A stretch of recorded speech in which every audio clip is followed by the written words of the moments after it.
Welcome everyone to the next episode in our Night Springs series. If you are new, I recommend pausing and watching the introduction video which breaks down the nature of the TV show before proceeding further. With that out of the way, grab some popcorn and let's check out today's episode of Night Springs. Tonight's episode, a quantum suicide. If our lives are already written, it would take a courageous man to change the script. Having called a press conference, Dr. Barclay Colvin is about to demonstrate that very courage. Ladies and gentlemen of the press, I am Dr. Barclay Colvin, and I'm glad so many of you could join me here at the Moorcock Institute. Tonight, I'm going to give a practical demonstration of the many worlds interpretation. As you can see, this is a loaded 9mm pistol. It shall be part of a thought experiment. And now, a real experiment, known as a quantum suicide.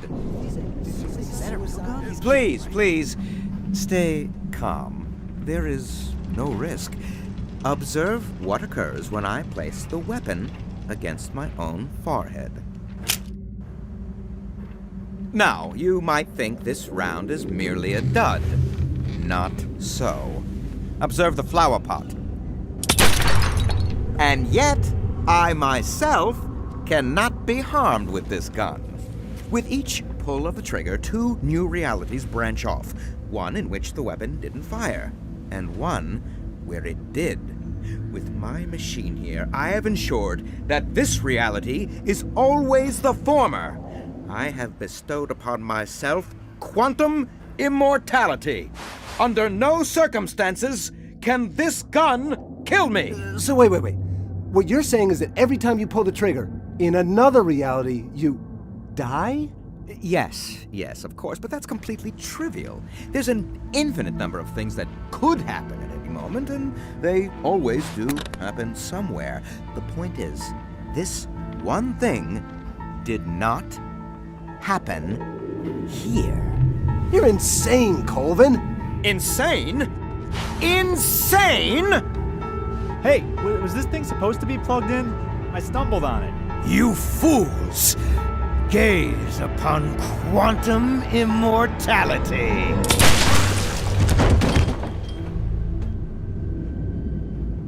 Poor Dr. Colvin, felled by his own hubris or the ignorance of the masses.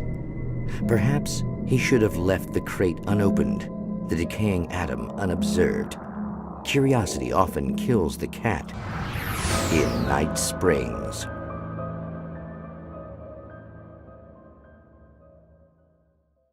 While this episode was the first discovered in the game, it has less of a connection to the Alan Wake mythos than the previous. Given its focus on quantum mechanics, it did, however, end up being an inspiration for another game in the Remedy multiverse, Quantum Break. Before getting into the contents of the episode, let's take a look at a reference that can be linked to both popular culture and Quantum Break.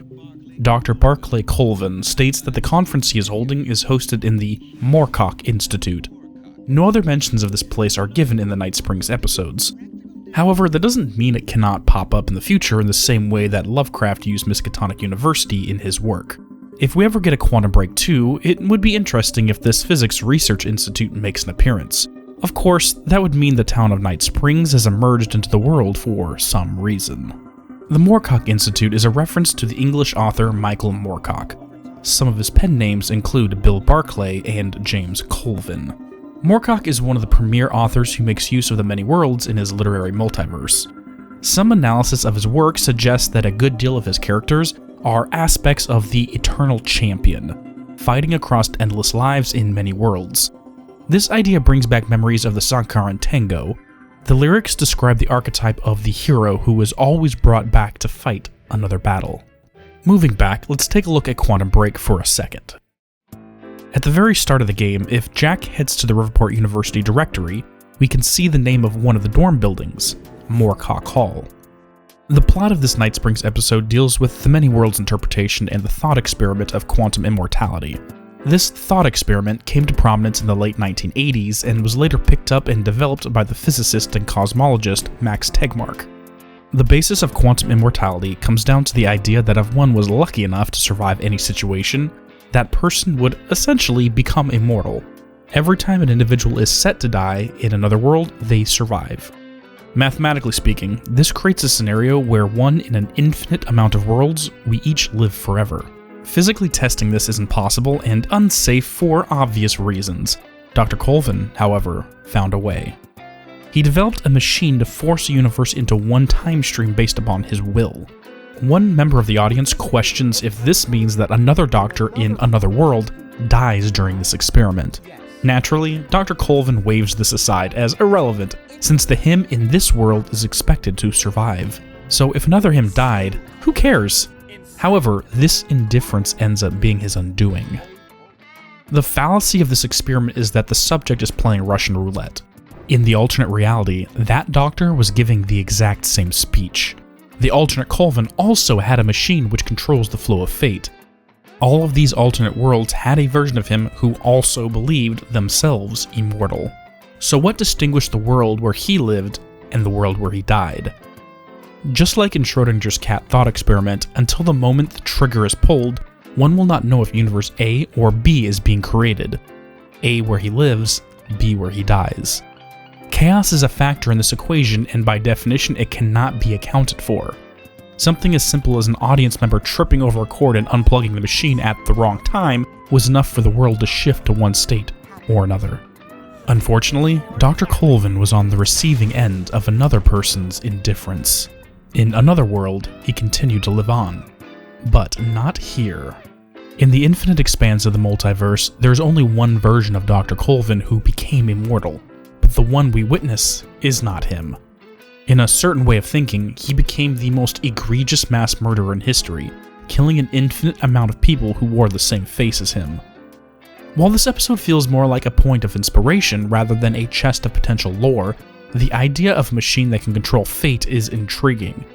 In Night Springs, this exists. If any interdimensional traveler finds a way to summon forth the town and enter the Moorcock Institute, maybe they can find it in a storage room somewhere. Dusty, but still workable. I do not anticipate this to ever be revisited. However, given the rules of the Remedyverse, it is something that is feasible. If one were to learn to control Night Springs, to summon it forth with intention and make use of the stories told about it, somewhere in the infinite multiverse of Night Springs, an immortal Dr. Colvin still exists. And in all of the other worlds where he is already dead, a machine that controls fate can be found. Quantum Break set up a universe where infinite multiple timelines are possible. Shifters are able to exist in all of them simultaneously. These chronon-disrupted lifeforms essentially have the power Dr. Colvin attempted to replicate with his machine. However, they did so without the need for tech. Martin Hatch was killed multiple times and still kept returning. If you would like a full details on this topic, you can check out my older video on the nature of shifters. In short, if a shifter is killed, another version of that individual takes its place. A version that did not die. One could argue that, for all intents and purposes, only shifters have the power to achieve true quantum immortality.